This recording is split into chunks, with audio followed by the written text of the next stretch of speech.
How to use the bonus cash in Triumph.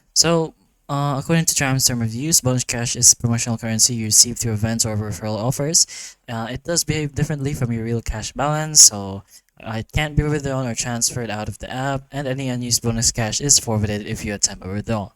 But in order to use the bonus cash, you can use it by referring friends. So open the app and go to the reward section, select refer friends for cash rewards, and share your referral link or code. So when a friend signs up and deposits, you will receive bonus cash instantly. And for the spending bonus cash, you can use bonus cash to enter tournaments or matches, just like real money, and any winnings from those games are credited to your withdrawal balance, even if the wager used bonus cash. So anyways, it is designated only for entry into paid games or wagers referred in the app as prepaid purchases.